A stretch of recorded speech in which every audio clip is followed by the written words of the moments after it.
Please stand if you are able for the Pledge of Allegiance, followed by a moment of silence.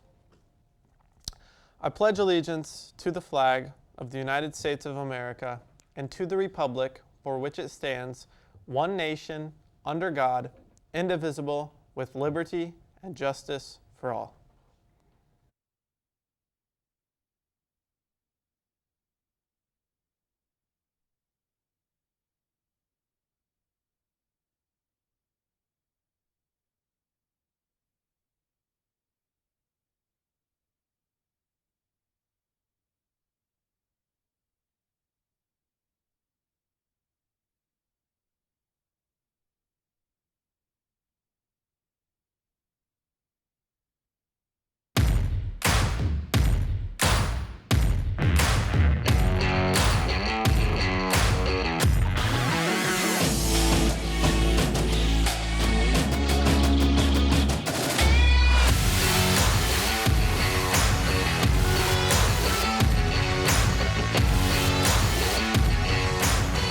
Good morning, Olympians, and welcome back to Columbus East Media Studios. I'm your host, Rylan Perkins, and let's jump right into these announcements. The 2023 yearbooks are being distributed this week. Students who bought yearbooks should get a ticket from their advisory teacher to come to room 108 to pick up their books. There will be yearbook signing parties during advisory next week in the Commons. Mark your calendars for the upcoming performances by our East choirs and bands. The Spring Choir Concert is this Friday, May 12th at 7 p.m., and the Spring Band Concert is next Thursday, May 18th at 7 p.m. The Multicultural Club is hosting a field day during both lunches Wednesday, May 17th on the patio area outside the cafeteria.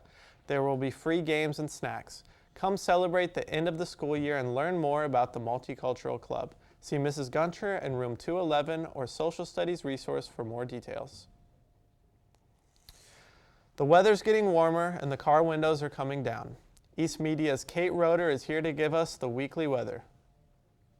Thanks, Rylan. Thursday is going to be hot, with temperatures being around 82 degrees. Friday we'll see temperatures around 79 degrees, along with scattered storms that will continue into Saturday. So be sure to bring an umbrella. Even with the rain, Saturday's temperature will be back up to 82 degrees. That's all for the weather. Back to you, Rylan.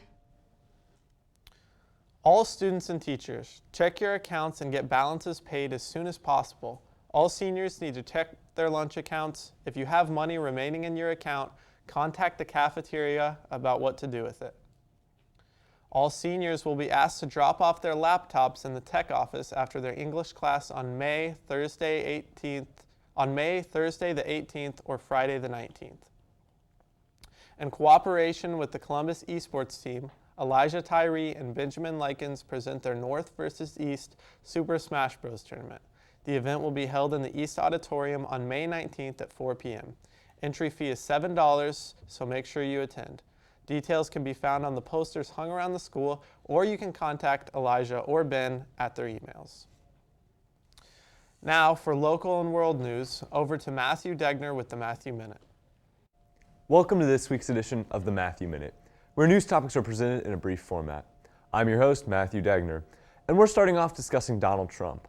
A Manhattan jury has found the former president liable for sexual abuse and defamation, with a $5 million penalty for damages against journalist E. Jean Carroll. The court's final decision stated that there was sufficient evidence to prove the charges, stemming from an interaction nearly 30 years ago. E. Jean Carroll has repeatedly claimed that former President Trump had raped her, which would be a step more severe than sexual assault in the eyes of the New York law, but President Trump was found not guilty of rape. In U.S. news, and an update from the earlier show, federal charges have been filed against U.S. Representative George Santos.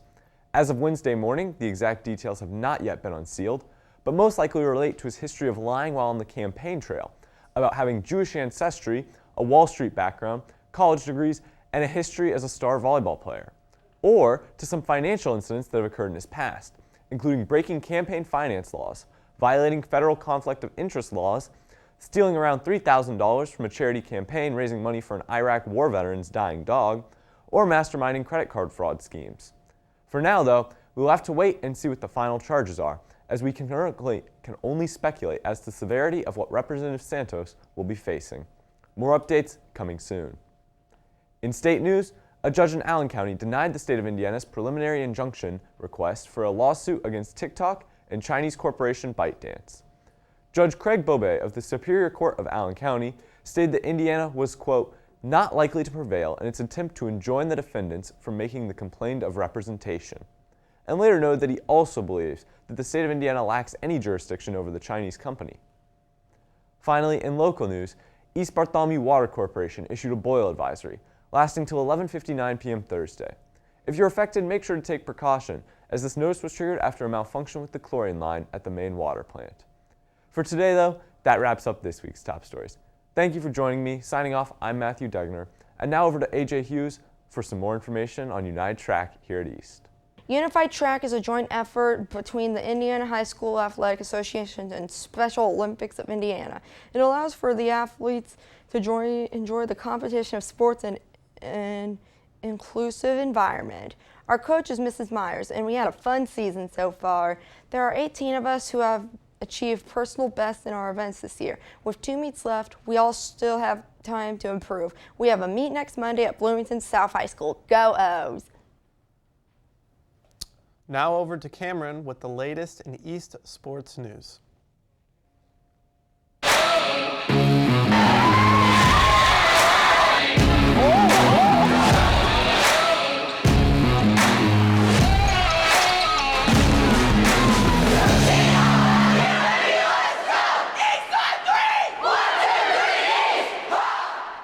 Thank you, Rylan.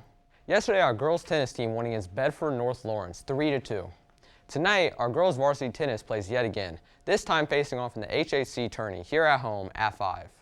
Our girls varsity softball team is headed to Jeffersonville High School at 5:30. Boys varsity baseball faces Jennings County at home at 5:30 as well. Tomorrow, boys varsity track is headed to Floyd Central to compete at 6. And on Friday, our girls varsity tennis team is off to conference, also at 5 o'clock. And our boys varsity baseball is heading to conference at 6. Closing out the week, girls varsity softball plays in the Columbus North tournament at 10 a.m. on Saturday. Good luck to all of our Olympian athletes this week, and back to you at the desk. That's all we have time for today. From Kate, AJ, Cameron, myself, and the rest of the Torch TV crew, I'm Rylan, reminding you to take care of yourself, others, and the place. And always remember to be the best part of someone's day.